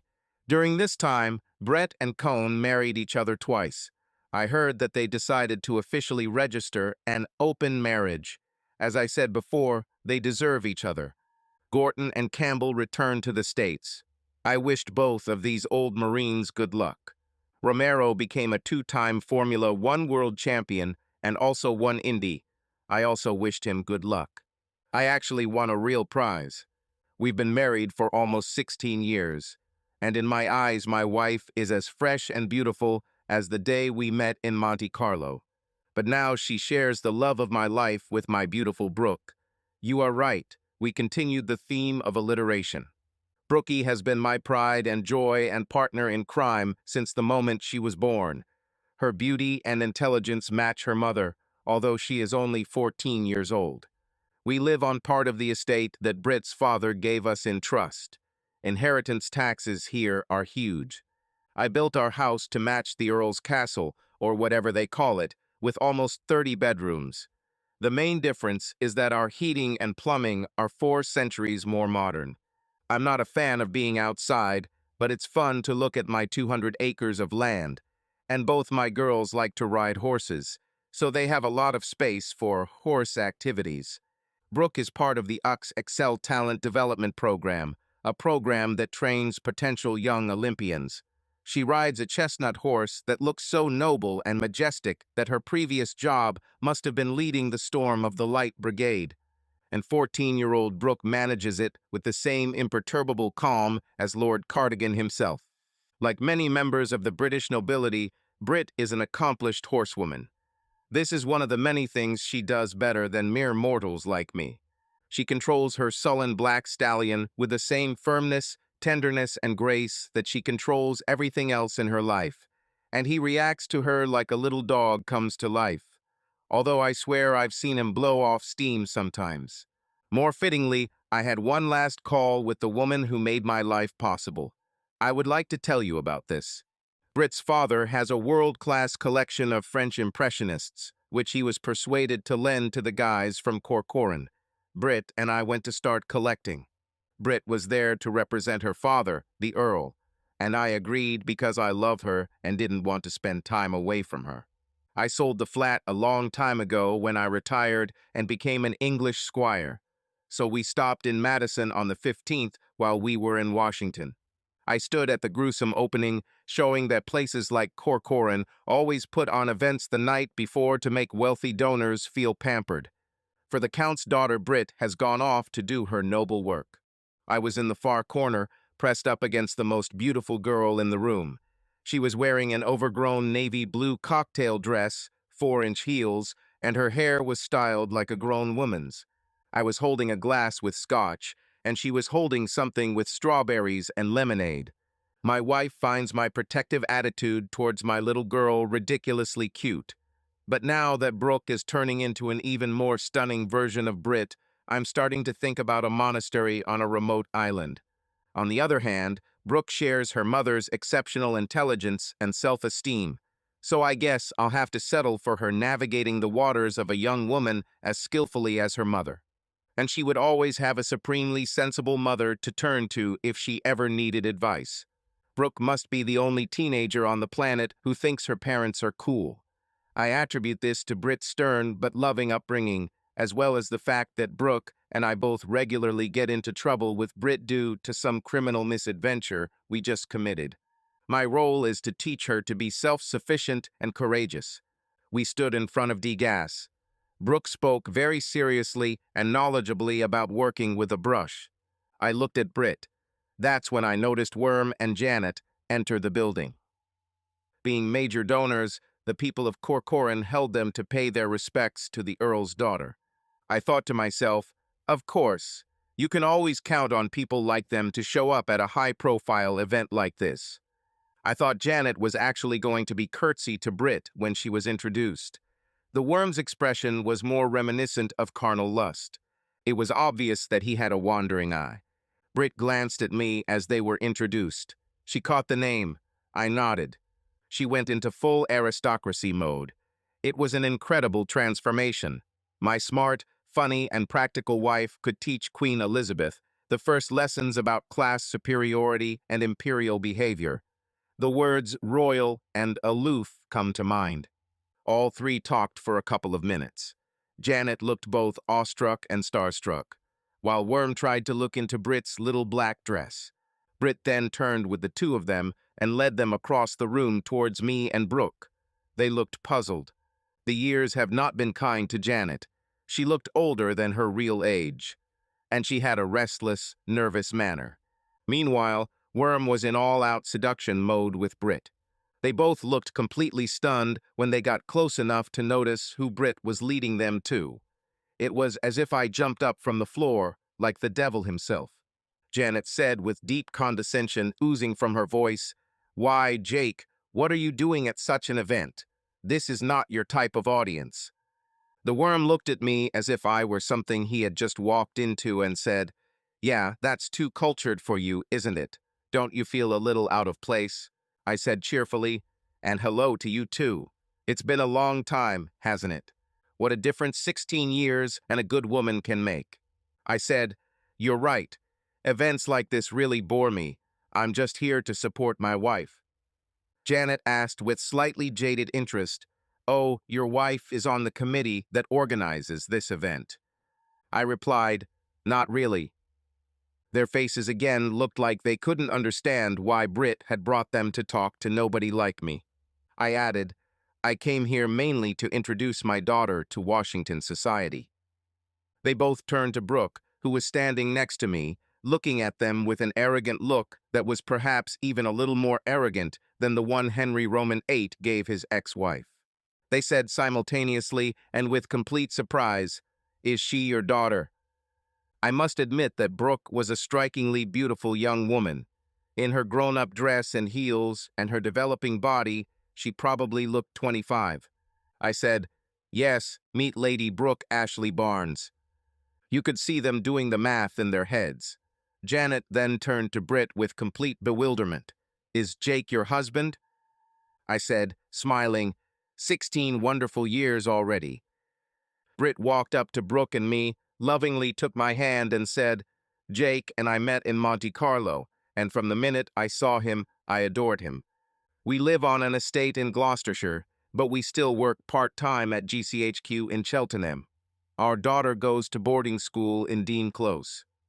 Brooke, who clearly didn't appreciate the way Janet and Trash were treating me, said in her most aristocratic tone, with her lip curled up, Yeah, only the best people get ready there. Ordinary people like you don't qualify. I understood what she was doing. Brooke usually sounds like her mother rather than Princess Diana. Both Janet and Trash looked absolutely stunned. I couldn't help myself. I turned to the treacherous bitch, and with all the fake sincerity he could muster, he said, You were right, Janet. I would never have had this wonderful life if it weren't for you. So thank you from the bottom of my heart. Janet understood. She didn't like it, but she understood. Then I turned to the two most beautiful women in the world and said, We have accomplished our mission here. Don't you think it's time to leave? Brit smiled at me with her beaming smile and said in her deep Belgravian accent, Of course, dear. It's really tiring being around all these boring pretenders. The implication was clear. The worm and its companion were rejected. My two loves took me by the arms and we turned to leave, but not before I stole a glance at Janet. She looked at her companion with complete desperation while he looked lustfully at Brit's ass. Her look of utter disgust and contempt was priceless. I thought to myself, George Herbert was right. Living well is truly the best revenge. Subscribe to our channel so that your love doesn't cheat on you, and go ahead and listen to the next story, because this story is nothing compared to the next one. If you're under 18, don't even click to the next one.